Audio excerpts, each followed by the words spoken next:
Hi, I'm Kim Laprie from the Teachers Need Teachers podcast, a part of the Education Podcast Network, just like the show you're listening to now.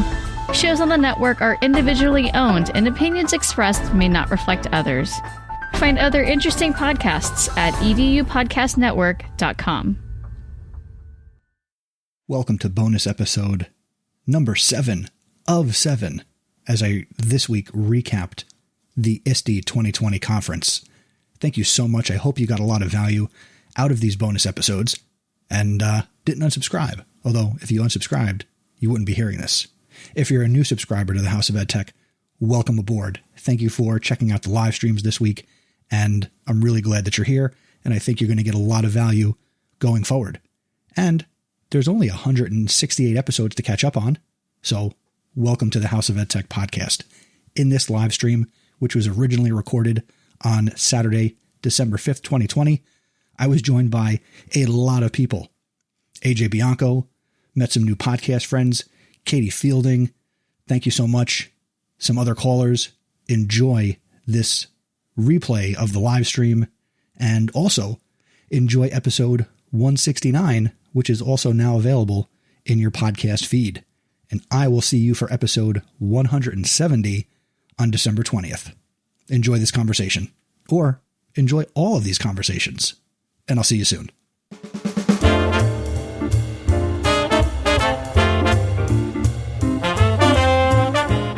Welcome to the House of Ed Tech podcast.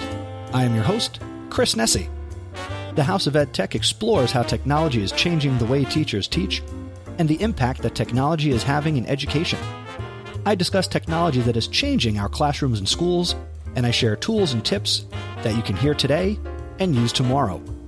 You're going to hear the stories of teachers, leaders, and creators just like you. The purpose? Whether you use it or not, technology is changing the way you teach and how your students learn.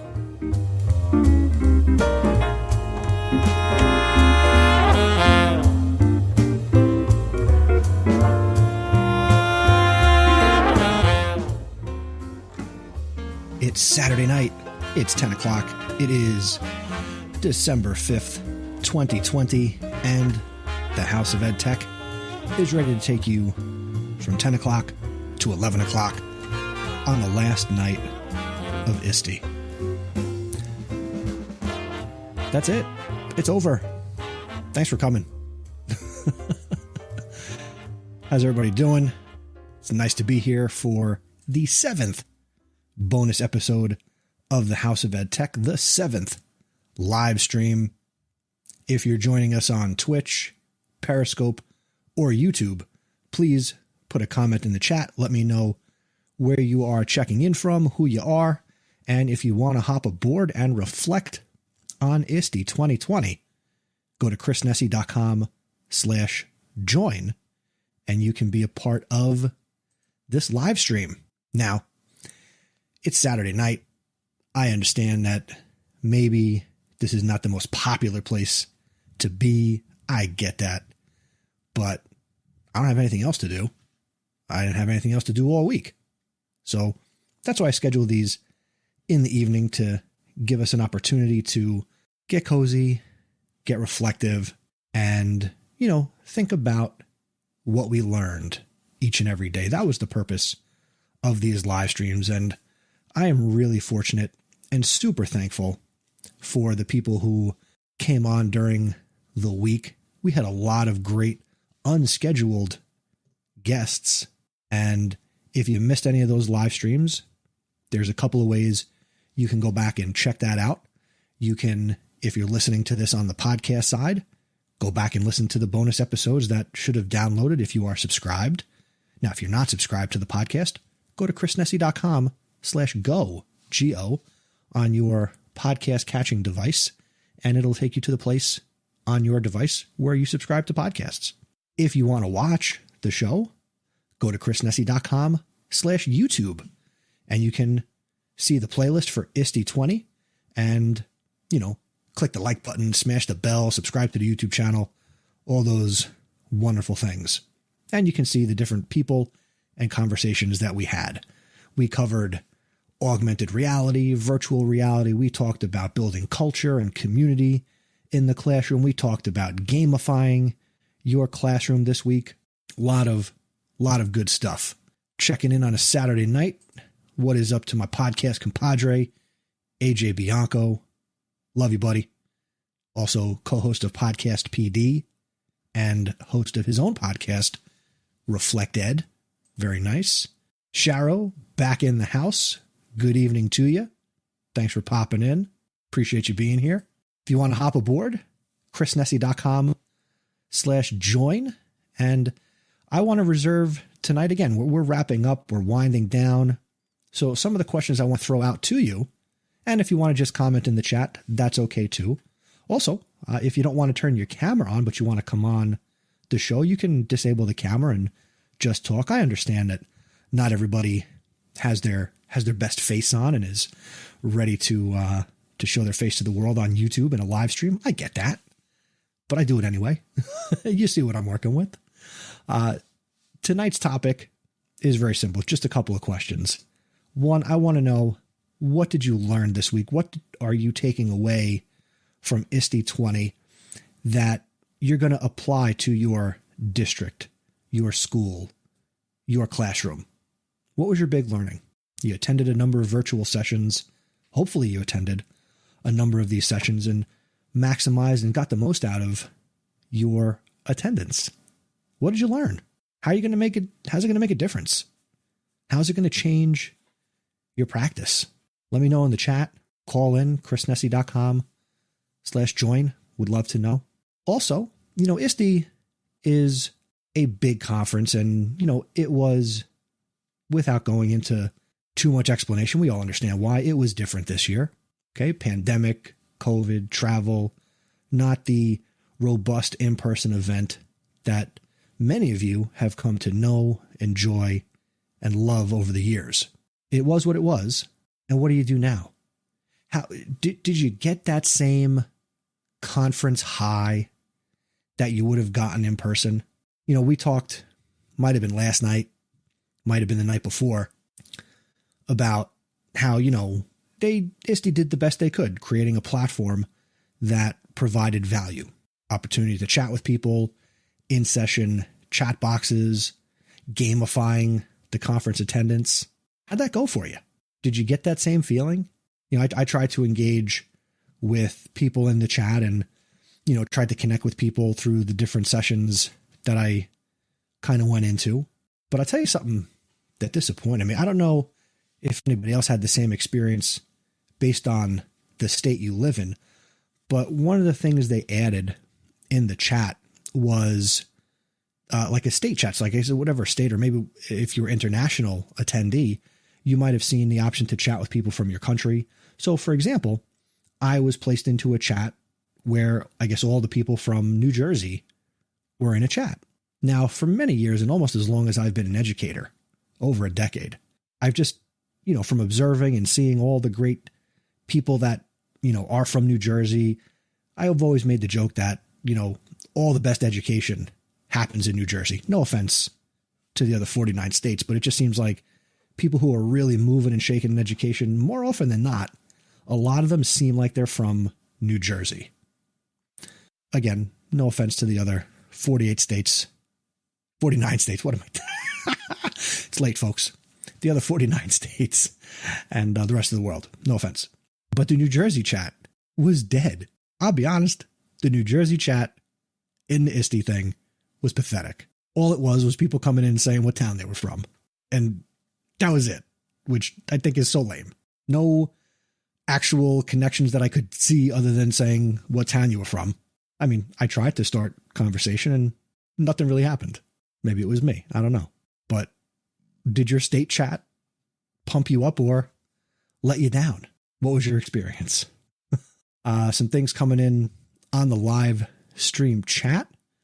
Sharo says, has a couple of comments here. Hamish Brewer's keynote message was amazing. I did not get the chance to see that live. So if you want to come on and reflect on that and share the message of Hamish Brewer, I would certainly welcome that.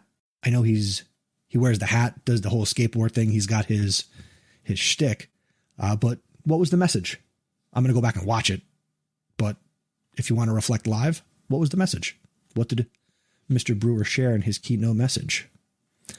Sharo also says, quote, "That is definitely what I will be taking with me. The energy, the courage, the resilience to keep going." Yeah. Just think of all the people who didn't go to ISTE who have to keep going and have energy and the courage and resilience to keep going. It's going to get brighter. I know it will. It's going to get better. Education will take a turn for the better because we'll make it do that. You know, even if I don't mean to get political, but even if we look at the last 4 years, yeah, a lot of people, you know, bitch and complain about Betsy DeVos and, you know, what she did. And I have nothing nice to say. But over the last 4 years, my job wasn't really impacted. Now, maybe other people's jobs were, but me personally, the last 4 years being a teacher, I still kind of did my own thing. So there you go. All right. Maybe I've incited and ruffled some feathers, but we got a couple of callers. So let me bring some people. Hi, how Sharo. are you? Good, Sharo. Welcome aboard. Welcome aboard. Thank you. I can't show my face. It's like 8:10 in the evening here and probably 10 past 10. So tired from, very tired from just staying online and watching all the wonderful videos, live or recorded, and trying to make up with the points. Our dear Stephanie is top one, and I'm part of her team Unicorn. So we're so happy we completed our points. So hopefully that will show in the final count. But anyway, going back, Chris, to what you're saying, I think one of the quotes that I got from Hamish Brewer is that you got to walk more when it is harder and tougher. And I think I personally and many educators have felt that since March. I mean, being a teacher already is very tough and very hard during this time. But I think it got more highlighted when pandemic came into the picture. We have witnessed a lot of, inequality with regard to resources, also access to resources and materials, to devices, and even just the knowledge base of, many educators with regard, how can I teach in a virtual online learning environment? It's very different. I'm fortunate I have that background because I've done, I was part of a team before where we developed our own virtual school, even if it was just for a couple of years, but still that experience is memorable because it made me ready and I was able to help my team be ready aside from them bringing, their expertise into this kind of situation. But many teachers, it was something new. It was very different for them. So it was a huge transition.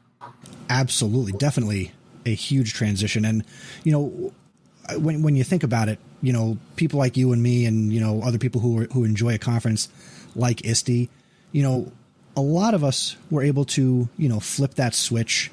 And, I know my teachers and colleagues told me, they're like, Nessie, you've been training for this forever, like to go teach online with the technology and, engaging students. And to some degree, yes, many of us had tools and, things we could do, but the practical application has been challenging even for, someone like me. It's some days have been a struggle. Have you experienced that as well? Oh, absolutely. There were days when, I felt like I'm just going to borrow the word, like I'm a Disney person, I got to bring my Disney game on. When I'm in front of teachers providing training, I need to,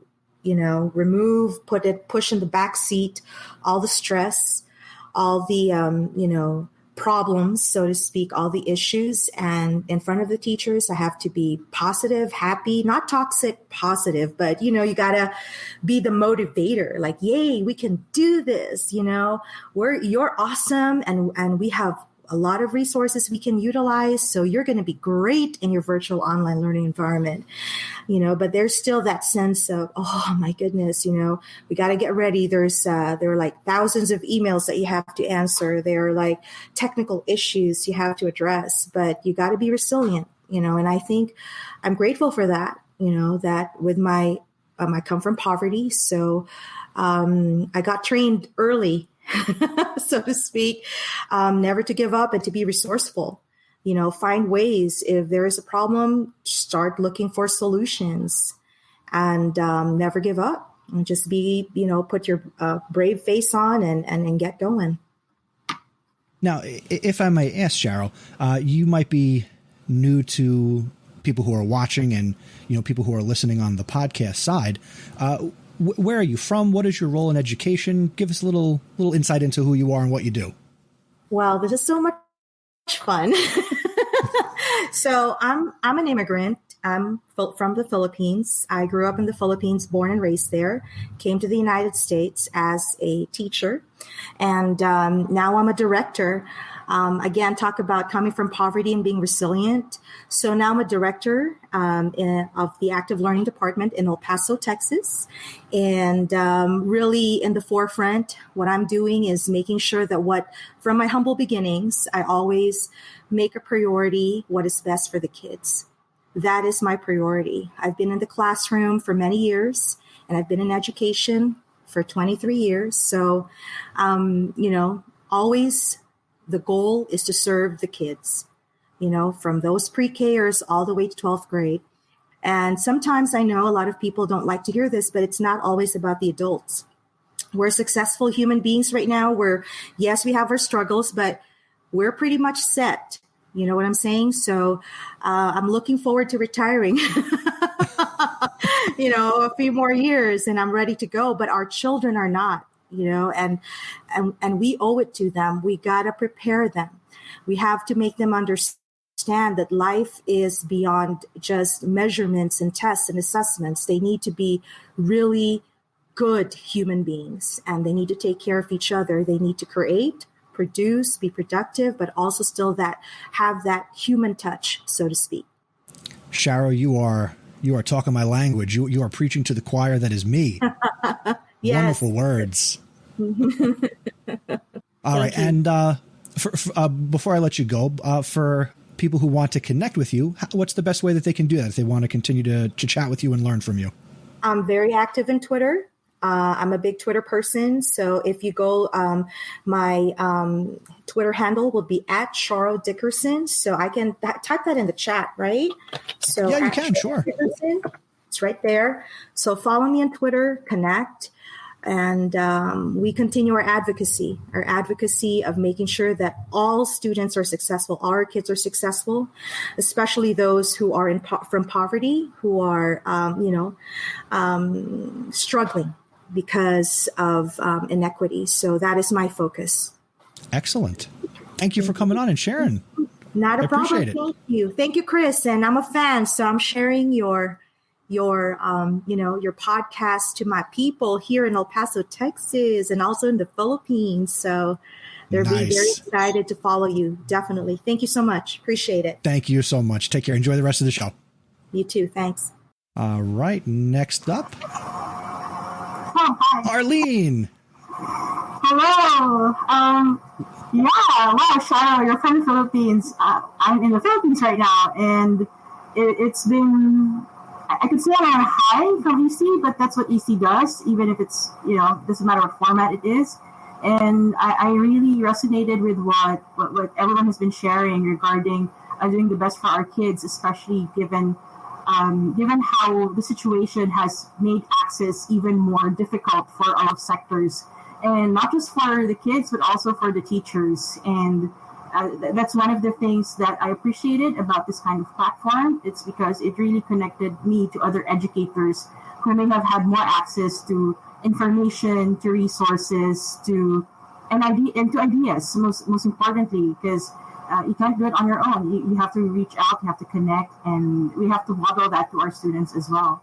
And I actually discovered your podcast because of ISTE, so I wish I had discovered it, but here we are. And here you go. Now you're on the show, so that's awesome, and that's a lot of fun. So real quick, Arlene, what do you do in education? What grades do you teach? What do you do? All right. So I used to handle 6th grade until high school. I was a home economics teacher and a research teacher. I was a working student. I worked as a tutor But now I wear a couple of hats. So I'm an edtech specialist for a local publishing company, and it's Phoenix Publishing House who paid for my conference. So full disclosure. And right now my main hat is to be the R&D consultant. And we were at ISTE to present our poster on coding plus PBL. And I was so happy to see the likes of Gitanjali and Ria, because these are kids that I can show our kids and say, look, basically what they're doing is stuff that you can also do. It's just a matter of making sure that you have access to the opportunities and to the resources that they have. And I was really excited to see esports. I don't know if you're a gamer or what, but I was very excited to see it, because for the longest time we've been trying to introduce gamification, game-based learning, and the benefits of esports to our schools. But it's not everyone's thing, and without the research to back it up, I can't just tell them, hey, let's do this in the classroom and see if it works. But that's why I was very appreciative of different panels and some of the student presentations as well, because they really showed us that it's really a sport and there are a lot of benefits to it. And, the technology should not be a hindrance. It should not stop you if you don't. I'm sorry, I forgot off the top of my head the name of the poster presenter, but this guy is saying that, hey, I don't have money, but look, I'm doing this. So let that not stop you. Yeah, no, money definitely in education, while it can be a hindrance, it doesn't have to stop you. There's so many free resources out there and people that you can connect with on Twitter or Instagram, or, just go Google search and find people that you can connect with. Now, you mentioned you did a poster session related to PBL and what else? And coding. So I'm a huge fan of project-based learning. And in case you couldn't figure it out, I'm also a huge fan of technology, of which coding is a part of that. And one of my favorite things to do every year is the Hour of Code. And that's coming up, I think, this week, I believe. Can you give us a taste of what your poster session was, some resources you shared, and how you connect coding and project-based learning? Definitely. So I mentioned that I'm the R&D head, and we came up with a coding education program that was tightly integrated across the curriculum. So we know that teachers don't have time to learn everything that they want to integrate in the classroom, and the learning curve for some of the things that we do in coding is a bit steep. So we also work with economies of scale. So we're able to bring coding to schools who might not have decided to invest in microbits or in all these other technologies. And for our poster, we featured the different projects and most of them were aligned, or rather targeted, selected United Nations SDGs. And more of the shots, most of the pictures in the poster were from our event, which we held last January before the pandemic hit. And you have the likes of fifth graders using training models on MBlock to create there were seventh graders, to create a garbage disposal unit that uses computer vision, so that lazy people who don't want to recycle just toss their trash and it's going to get segregated. And we also had a team who did a smart clean, and it was uncanny because we had no idea about. I know it was a big deal, but we at the time back in 2018 when we were starting this, we had no idea who she was. And so when Ria came out and she's a CEO of Smart Gang, and all of us back home were like, hey, that's a project that our kids did, and it's in our poster, and it's called Tactile Walking Interactive Guardian, or TWIG. And again, that was something that they created just after a few hours of learning the microbit, but it took them beyond that. So after they created TWIG, for the following semester, they refined it and they used what they learned from that experience. And the way that we integrate coding is that we plan a lot. We do a lot of planning and collaboration with the teachers. So before school begins, or before the school year begins, rather, we sit down with them and we run workshops and we figure out what is your direction. We've noticed some patterns as well. So we have schools who prefer more of the digital storytelling, interactive kind of flavor of coding, and we have schools who are heavy into prototyping and physical computing. And I'm very happy that this school year we have one more school who signed up, and they want to go into data. So they want to teach Python to kids like grade 5, and they're looking to develop that data track to complement their already existing web, mobile, and their web, mobile, and robotics tracks. So that's pretty exciting. At the same time, quite challenging given what's going on right now. But it's the good kind of challenging, and certainly the benefits outweigh any issues that you guys might have. It's going to put so much, for lack of better words, cool information and skills into the hands of students in so many places. So that's all fantastic. Yeah, and we'd like to invite those who still have access to their totes to download the apps. So we actually posted the QR codes, and these are sample apps that we share to our students. So when they're learning App Inventor, they can look at these apps, they can remix them, and it also makes it easier for us to get the teachers on board. You would show them, hey, these are like sample stuff that your students might be able to make.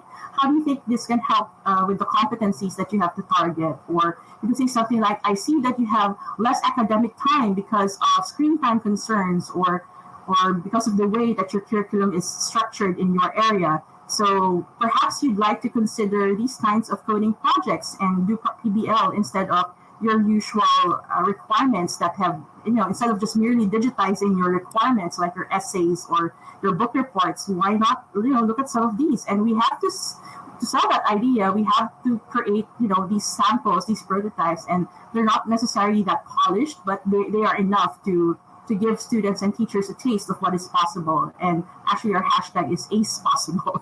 So we hope that it catches on, and I'm glad to be on the show.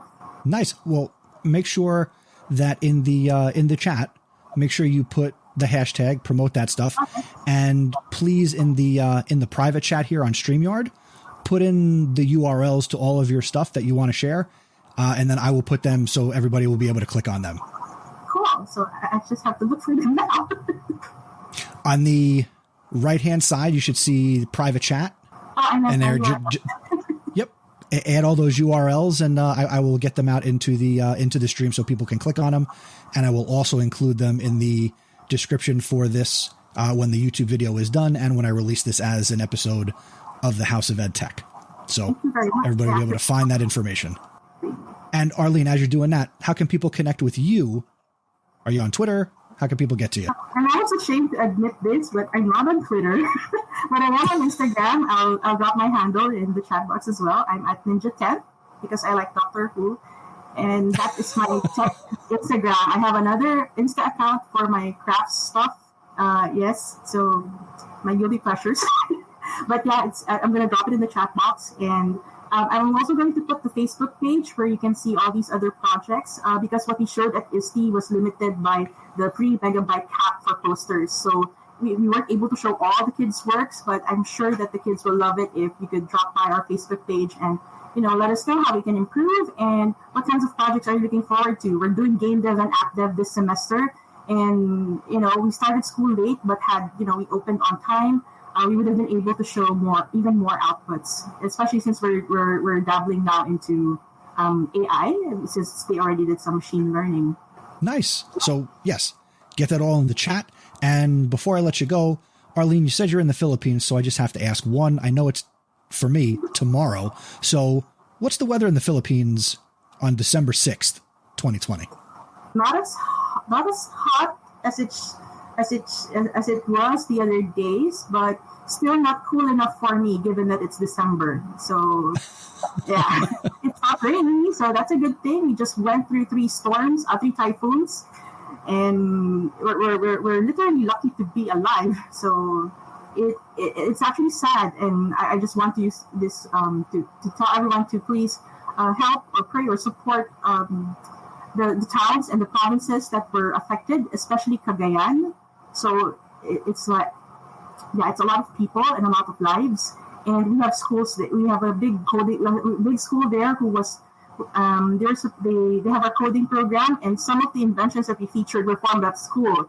And it was heartbreaking to see like pictures on the news of of the valley being flooded, and it's the same. It's the same story in our other school in Bicol. Again, a very big school, and again, we featured their project, and had it been easy to bring student presenters, would have done that. But yeah, we hope that they all recover soon, and we send all our prayers and good thoughts to them. Absolutely, thoughts and prayers. Definitely.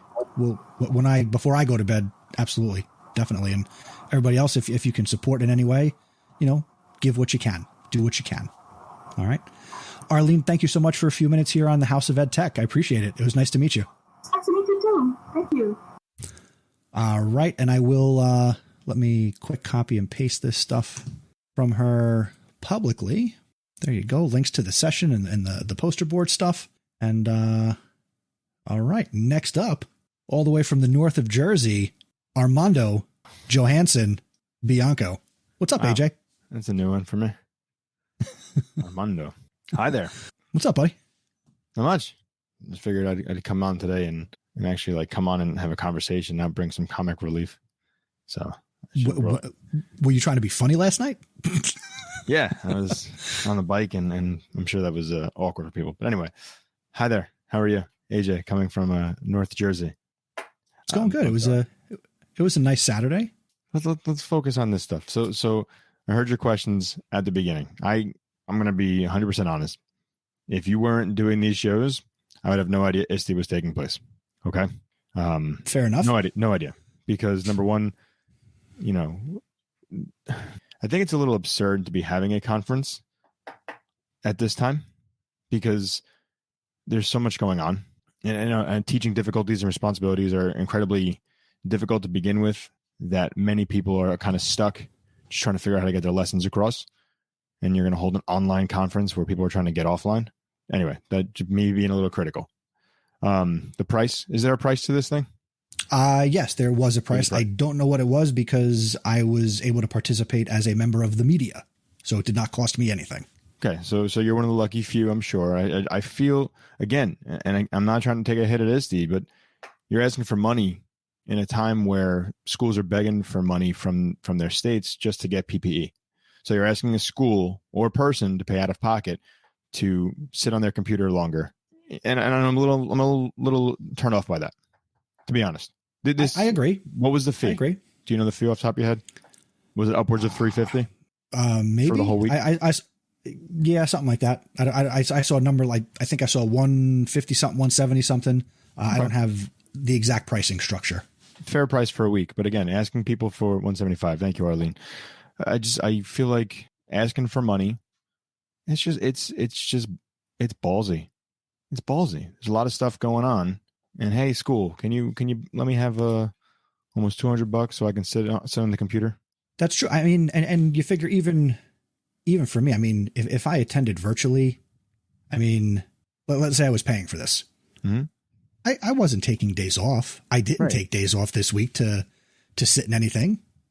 Sure, everything started, West Coast time, which is what's 10 o'clock, 1 o'clock here on the East Coast for us. Right. 1 o'clock, my last class for the day is starting that I'm doing in a Google Meet. Okay. So, and at that point, when my school day ends at 2:20, I've been sitting on the computer since 7:30. Mm-hmm. I get up, I have lunch, I got my boys home. Mm-hmm. Okay. You know the story. I know the story. Yeah. But, no day this week did I stay on the computer to do the ISTE sessions. I got up, I went, I played with my kids. Yeah.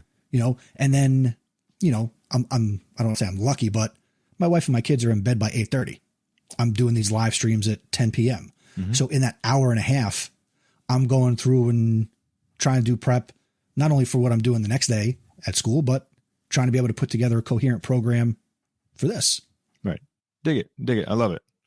I appreciate what you're doing. I appreciate the feedback of the people who are taking the time to take part in ISTE, and good for them. I think, when we're looking at teachers who are looking for their professional development, it's good that they're being proactive and putting it out there, that they're learning and they're trying something new, or they're going to find a way to use this in a virtual environment or in the hybrid environment.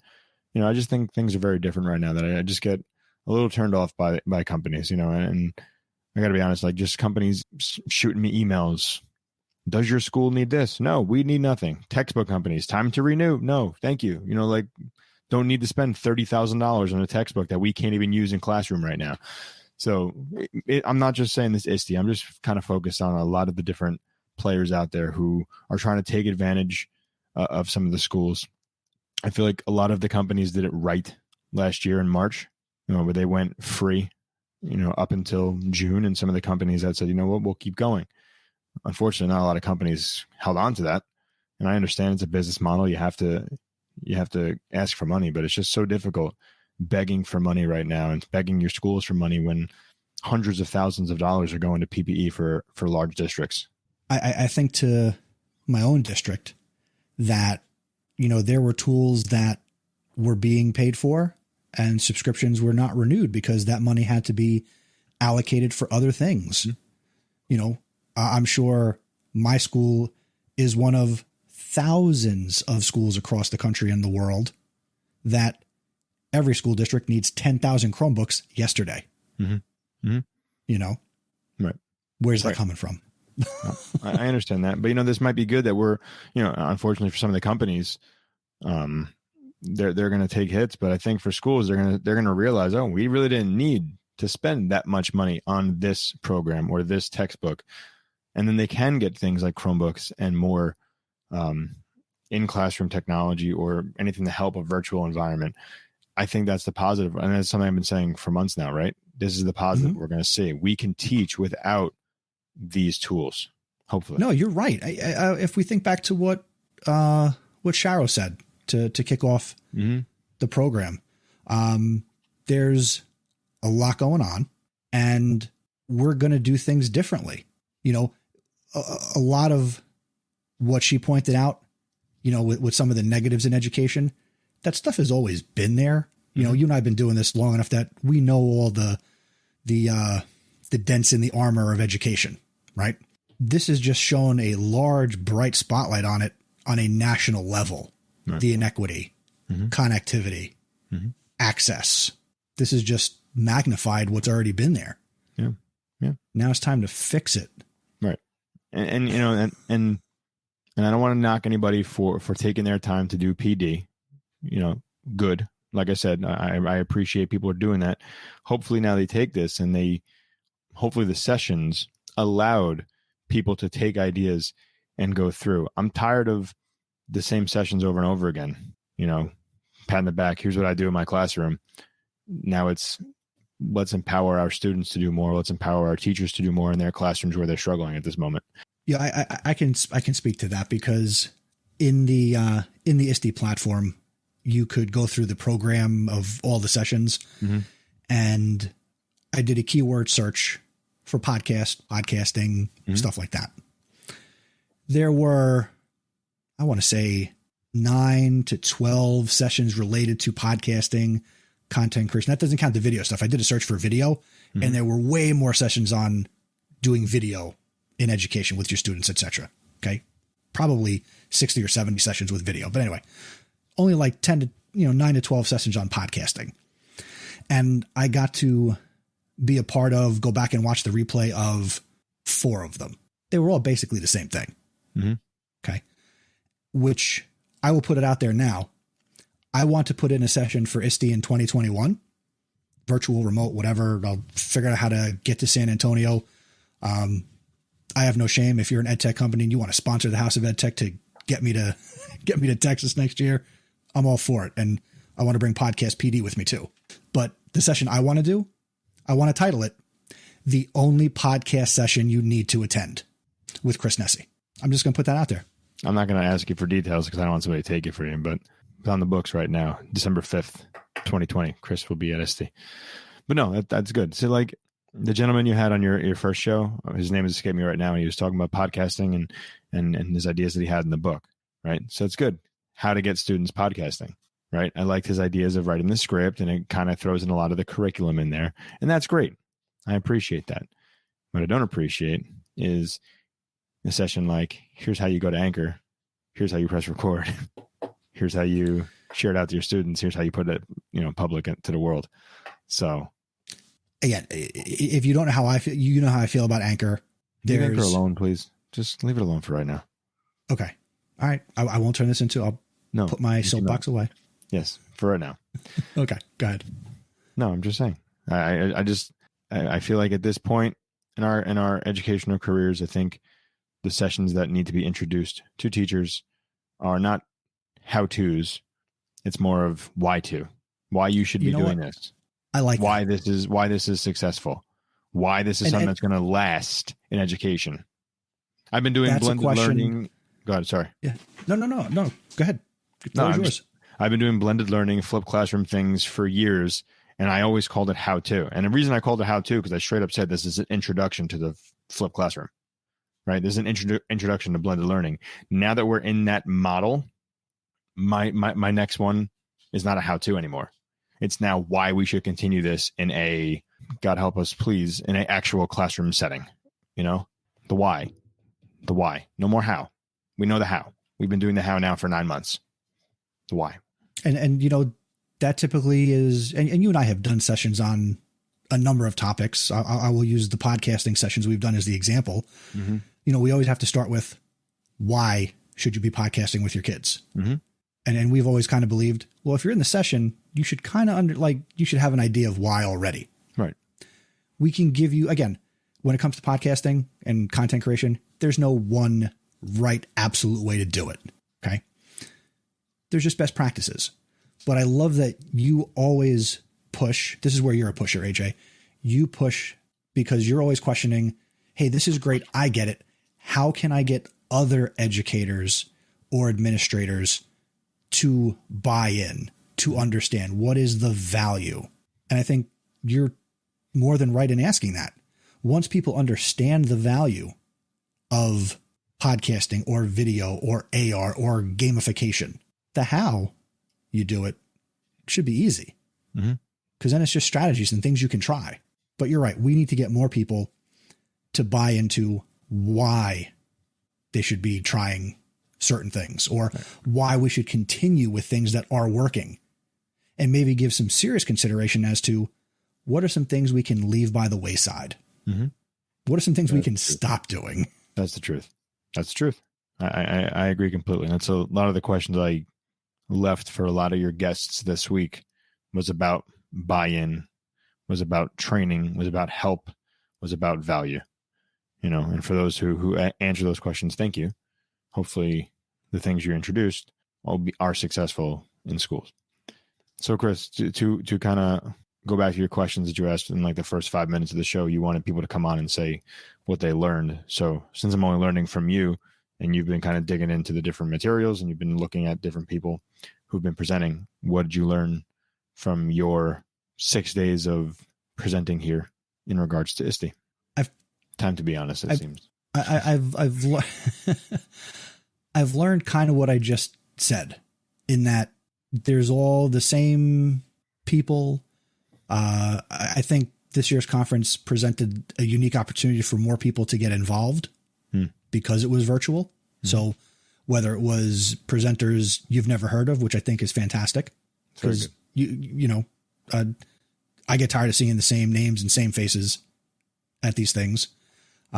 So it's nice to be like, oh, who is that? Let me go see and let me connect with them. Also, I thought I'd like to see that virtual component. We mentioned this a couple of nights ago, that you're going to have this in-person ISTE, it travels around the country, city to city, that's great. But I hope that there is this continued virtual component that people can be a part of it who can't get the hotel, get the plane ticket. Mm-hmm. And we can, here's one thing we can eliminate. Let's eliminate not at ISTE. Oh, I was going to say the same thing. It's amazing that hashtag's been going for so long and they've done nothing to accommodate those who are not at ISTE. Yeah. Still, I guess. All right. We got some new people. So let's bring on some people. You want me to stay? Yeah, stay. Hi. What is up, Katie? And can I call you Dan? Yeah, Dan, Daniel, either one. What's up? Welcome to the House of Ed Tech. Good evening. Hey guys. Yeah, thanks for having us. We're live callers. What do you got? No, I was just listening in. I know, Chris, you came to our session earlier. It was good of you to drop by. We appreciate it.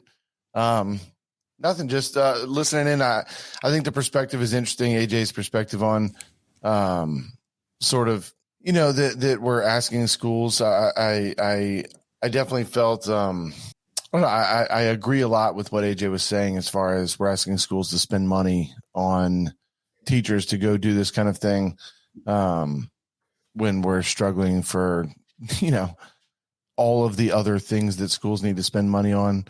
My hope, I guess, in that, in being an optimist about it, is that we're spending money for teachers or tech coaches or division leaders to go to this kind of thing, that hopefully it has a positive impact. I hope that the sessions that I was able to attend this week impact my teachers in a positive way. It's a tough situation for everybody right now. I don't know. Yeah. Dan, sorry, Katie, go ahead. Oh, no, I was going to say I completely agree. And I also feel like, like I keep getting to go to all these conferences and some of my colleagues don't. And so I can only do the best to bring back to them what I can. And that made for some very long days this week.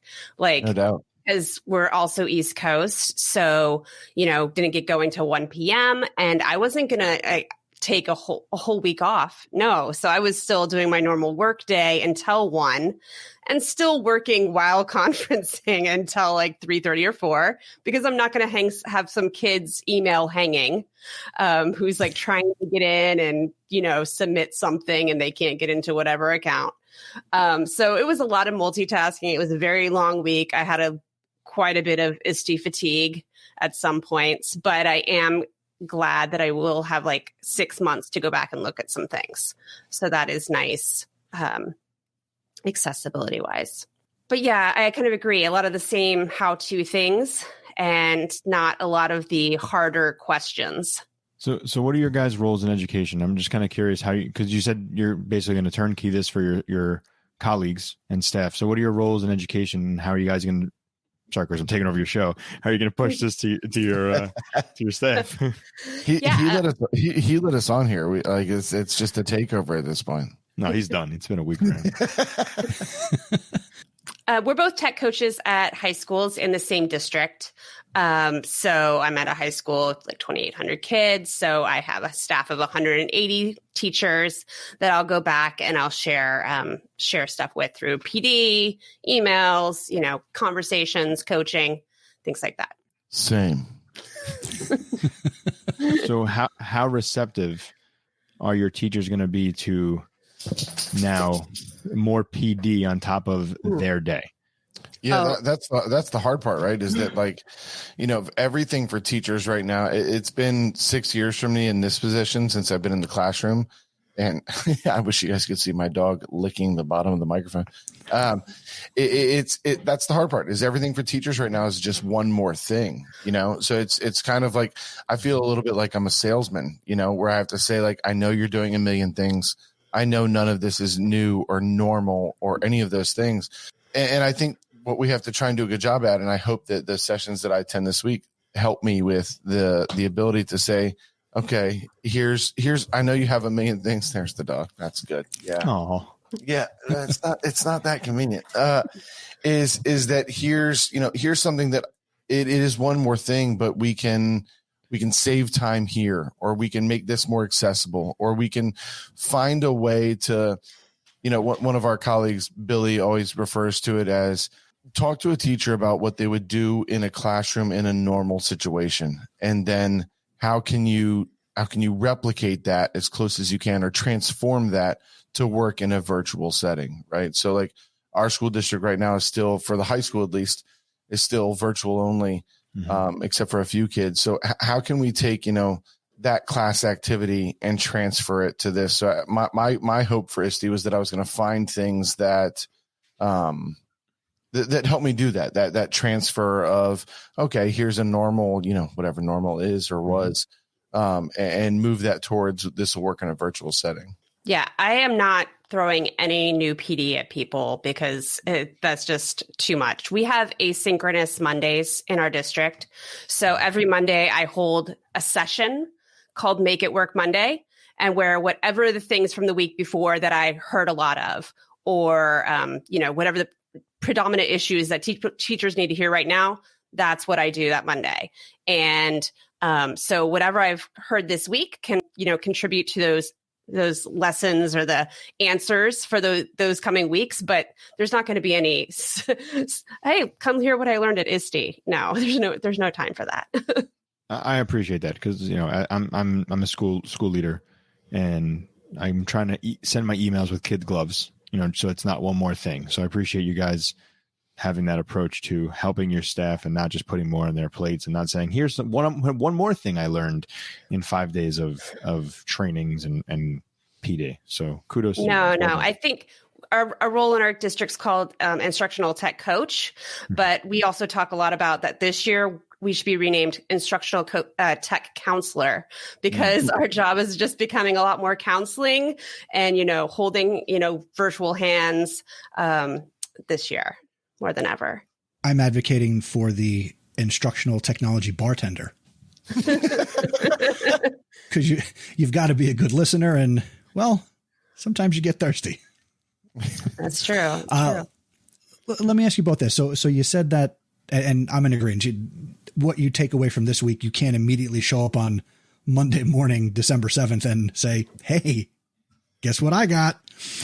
But there had to be something or some things this week that you can start to integrate and help your teachers. So what might one or two of those things be that you could start to talk about? I think for me, the biggest thing is just, and this is a non-answer, Chris, is that for all of the things we do, that there is a way around. I think that's the hard part for teachers right now, is that it's not, you can't just say like, oh, I learned everything there is to know about Nearpod and this will fix everything. Like there is no technology silver bullet right now. So, if you're a second grade teacher or a 12th grade government teacher or whatever, like I guess I see our job right now is to be sort of like a Swiss Army knife of tech tools or strategies. And so for me, I don't know if it's one specific thing. I think I'm just trying to broaden my own expertise. It's funny in making some of the resources for the presentations that I gave this week, my Padlet skills went way up. And how I thought of that as a tool in the classroom went way up. And so sort of just preparing for my own presentations, I'm then thinking, I literally last night at, like, I guess technically East Coast time, it was this morning when Billy and I were finishing the stuff that we were going to do today. I emailed two teachers and not at that time. I'm a big fan of send later options in email. So on at 7 a.m. on Monday morning, they'll get emails from me of like, hey, we need to talk about how you could do this. I have a teacher right now who wants to host a debate in her class, and getting kids to unmute and turn their cameras on is, it's a challenge that nobody learned about that in teacher school. Right. So I think I have an answer for her, a way around from that, just from creating my own Padlet, so I don't know if it's one session, but I think it's more of just a broadening of my own comfort level and expertise in different things that allows me to kind of get in with teachers and find out this teacher can use that or that teacher can use this. Yeah, I agree. Like also just like a broad range of, ideas to bring to them when they need them. But I came into the week hoping to look at some design thinking topics and leadership topics.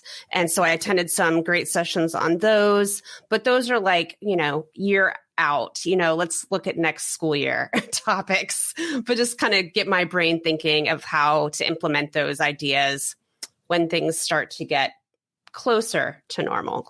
Whatever that is. Whatever that is. Or whatever it was. Yeah, sure. Normal, so subjective, like a teacher evaluation. Yeah, it's going to be interesting. Like how I'm not a school leader in that capacity, but how do you evaluate something like that you've never done? Like it's got to be super hard. I will be transparent. My vice principal, we have a VP who oversees social studies in my high school, and she's told us repeatedly, she goes, I have to do the evaluations. And she's basically, without saying, said, if I didn't have to, I wouldn't be doing this. So she's like, how am I supposed to evaluate you doing something I obviously never done. Mm-hmm. And there is no, I mean, yeah, you've got like an amended version of what Danielson is or Marzano to use these evaluation tools, which aren't evaluation tools anyway, but that's a whole nother episode.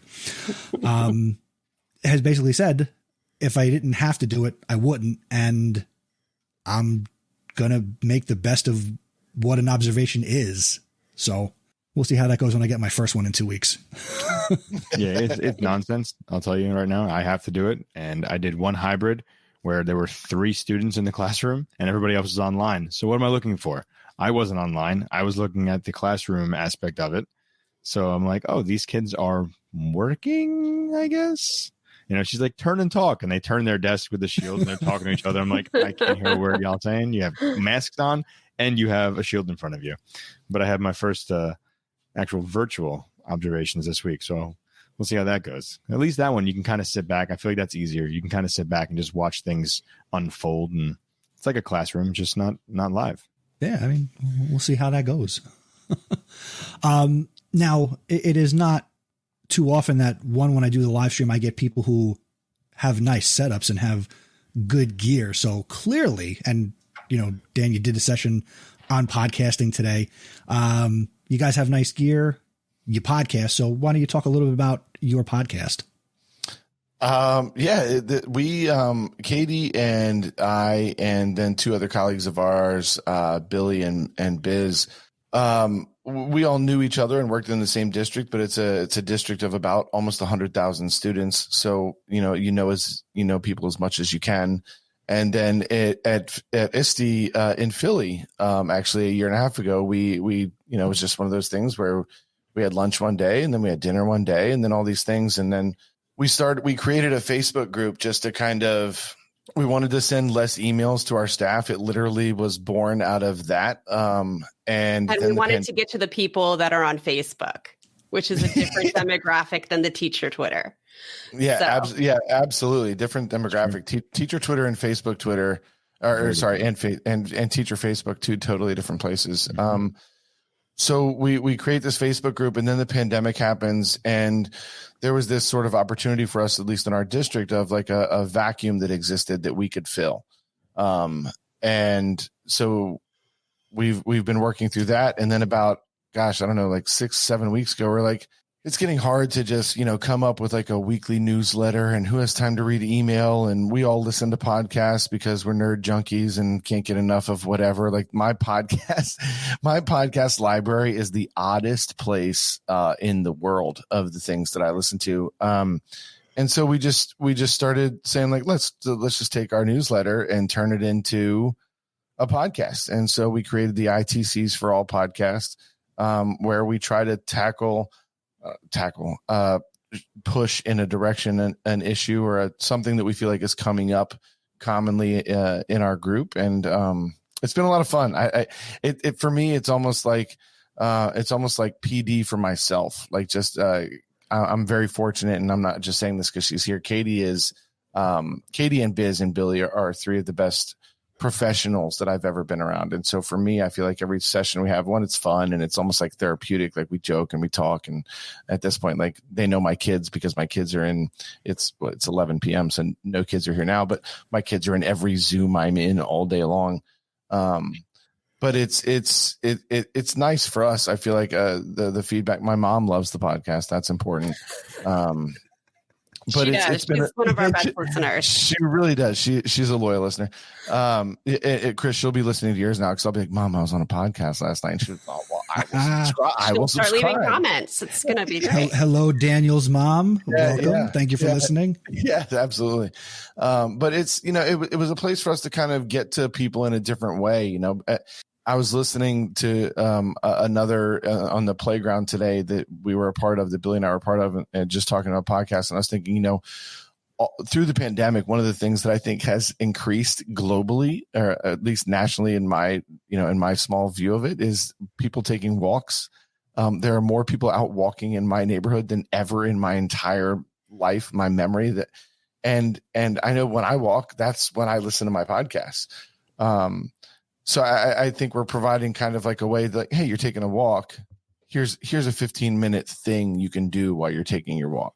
Yeah. Yeah, we've been talking about doing it for probably a year before we actually started. But it is on Anchor, so you're going to judge us, Chris. You're not allowed to. Don't worry about that. I'm trying to delete that stigma from his mind. Hey, here's what I give anybody credit for.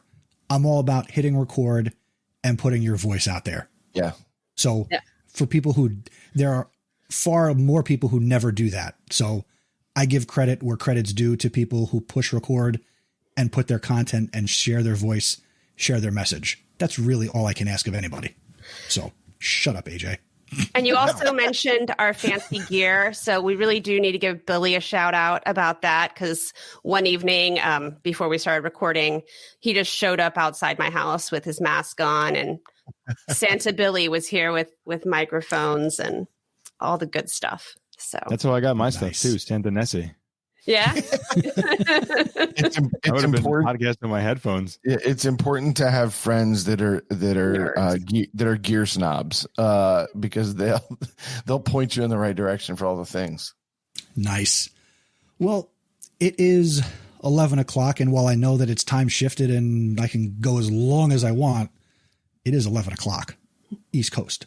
So before we say goodbye, first, Katie, Dan, let us know again the name of your podcast, where people can find it, and how people can connect with you. Yeah, you can connect with us everywhere at ITCs for All. So ITCsforall.com, ITCs for All on Twitter, anchor.fm/ITCs for All, or any of your podcast apps, look for ITCs for All. Anchor does a hell of a job distributing that for us, so we don't have to worry about it. And Katie, how can people connect with you on Twitter? Yeah, I'm on Twitter at KatieF. I'm an early adopter. I've had it since 2007, so I got my name. Yeah, that's probably the best way. I'm on Twitter at Mr. Nemerow, like MR and then Numero, like Spanish for number. I was a math teacher, and my kids, my class, my students picked my name and thought Nemerow sounded like numero, and they were all hilarious. And I'm too far down that rabbit hole to undo it. So. Nice. And AJ, where can people connect with you? Yeah, I'm all over the place. Twitter, Instagram at AJ Bianco, LinkedIn, Facebook, AJ Bianco. Catch me on the podcast side at PodcastPD, Reflect Ed podcast, and for the Yankee Fix, Chase for 28 podcast. I'm in for that. Go Yanks. Yes. Nice. Chasefor28.com. All right. So this wraps up a very fun week for me. It's been a joy. It's been a pleasure to live stream every night of ISTE. AJ, to answer your question even more, that's one thing I learned and got better at, was getting online, doing the stream, monitoring the chat, producing, directing, writing. I got to work on the jokes, but that'll come with time. Coming up on future House of Ed Tech, December 6th, episode 169 comes out. Derek Larson is in the host chair for the final time as a solo act, filling in for me for a few months. And he's talking with Katie McNamara, a high school librarian from California. She's a big to-do in the library world out in California and nationwide. So tune in for that. And then coming up on December 20th, episode 170, the big 2020 House of Ed Tech App Smackdown. What a way to finish this year and get it behind us. And then I'll be co-hosting that episode with Derek. And then I will be back full-time sometime in January as we march through 2020. And before you know it, we'll be doing ISTE again. That's all I got. Wave goodbye, everybody. Thank you for coming out in the chat. Super fun to connect with new people. We'll see you soon.